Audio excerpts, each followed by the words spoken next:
قرآن ایک ایسی عظیم کتاب ہے جو ماں سے زیادہ رحم دل اور باپ سے زیادہ شفیق ہے، کیونکہ جو قرآن ہے اے بگے ادھر دھیان کر ادھر اٹھ کے تسی اگے آ جاؤ، بڑے ہو اگے آ جاؤ۔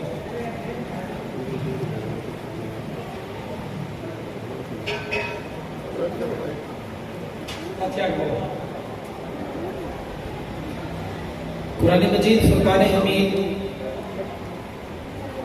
ایک ایسی عظیم کتاب ہے کہ جو صفات اللہ نے حضور میں رکھی ہیں وہ صفات اگر لفظاً بلفظاً پڑھنی ہو تو وہ قرآن کا مطالعہ کریں، وہ ساری کی ساری میرے حضور کی زندگی کو بیان کرتی ہیں۔ سارے کے اگر پریکٹیکل دیکھیں تو حضور کی زندگی کو دیکھ لیں، اور اگر وہ لفظاً بلفظاً دیکھ لیں وہ قرآن کو دیکھ لیں، اور پھر دونوں کا موازنہ کر لیں۔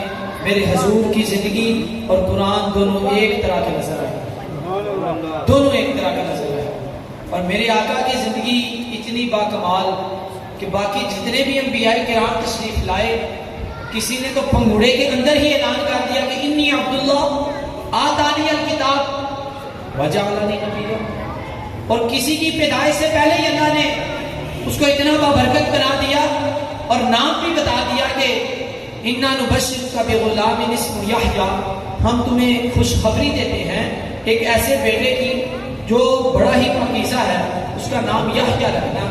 تو اللہ نے پہلے ہی بشارتیں دے دی، لیکن آقا علیہ السلام کو 40 سال بعد جا کے اعلان نبوت کا حکم ارشاد فرمایا۔ تو یہ کیا بتانا مقصود تھا کہ جو روح اللہ ہے، جو کلیم اللہ ہے، جو خلیل اللہ ہے، ان کو آتے ہی نبوت سے سرفراز فرما دیا۔ ادھر حبیب اللہ کی باری آتی ہے تو 40 سال بعد، اور پھر عرش پہ بلانا، دیدار کرانا، اور پھر قرآن کے اندر ترانے بولنا، نعتیں پڑھنا، سمجھ نہیں آتا کہ ادھر ان کا معاملہ یہ ہے کہ وہ ابھی پگوڑے کے اندر ہے، پیدائش نہیں ہوئی، اعلان ہو گیا کہ نبی بھیج رہے ہیں، نبی ہیں، کتاب دی ہے، نبی بنایا ہے۔ بھائی یہ معاملہ کیا ہے؟ اللہ یہ بتانا چاہتے تھے لوگوں پہلے میرے محبوب یہ بیان لگتا ہے، آقا اس کو پڑھتا ہوں تیری زبان لگتا ہے، اور جب بھی سورہ افلاق پر نظر ٹکتی ہے میری آقا چاند بھی تیری ایڑی کا نشان لگتا ہے۔ جب بھی سورہ افلاق پر نظر ٹکتی ہے میری آقا چاند بھی تیری ایڑی کا نشان لگتا ہے۔ تو اللہ نے حضور کی زندگی کو پہلے دکھایا کہ دیکھو قرآن میں یہ بیان ہوگا، قرآن میں یہ ہوگا کہ سچ بولنے والے صادق ہوتے ہیں، دیکھو میرا نبی صادق الامین ہے۔ قرآن میں لکھا ہوگا کہ لوگ جو سچے ہیں، جو اللہ کے پیارے ہیں، وہ ایماندار ہوں گے، دیکھو میرا نبی اعلان نبوت سے پہلے ایماندار کے لقب سے مشہور ہوا۔ دیکھو اللہ کو وہ لوگ محبوب ہیں جو عادل ہیں، دیکھو قرآن میں لکھا ہوا ہے کہ اللہ عادلوں سے محبت رکھتا ہے۔ ارے لوگوں میرے نبی جیسا تاجر بنی، اعلان نبوت سے پہلے میرے نبی نے تجارت کر کے بتا دیا کہ لوگوں تجارت کے یہ اصول ہے۔ قرآن نازل ہوا، اللہ نے وہی اصول قرآن میں بیان فرما کے بتا دیا کہ لوگوں میرے نبی کی زندگی اور قرآن کوئی مختلف نہیں۔ اگر قرآن کو کسی بشری باجے میں دیکھنا ہے تو میرے محبوب کی زندگی کو دیکھ لو، اور اگر قرآن کو کالی سطروں میں دیکھنا ہے تو میری کتاب کلام اللہ کو دیکھ لو۔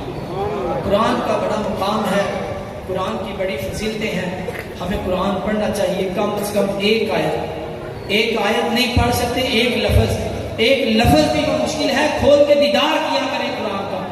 دیدار کرنے سے ایک لفظ پڑھنے کو دل کرے گا، ایک لفظ سے ایک آیت پہ جائیں گے، ایک آیت سے ایک رکوع پہ جائیں گے، ایک رکوع سے ایک پارے پہ جائیں گے، پھر آہستہ آہستہ ترجمہ پڑھنے کا دل کرے گا۔ تو قرآن کو اپنے سینے سے لگائیں، باپ سے زیادہ شفیق، ماں سے زیادہ رحم دل کتاب ہے۔ آپ ناز شریف کے لیے ملتمس ہوں جناب حافظ مولانا گل رحمان صاحب سے آپ شریف تشریف لائیں اور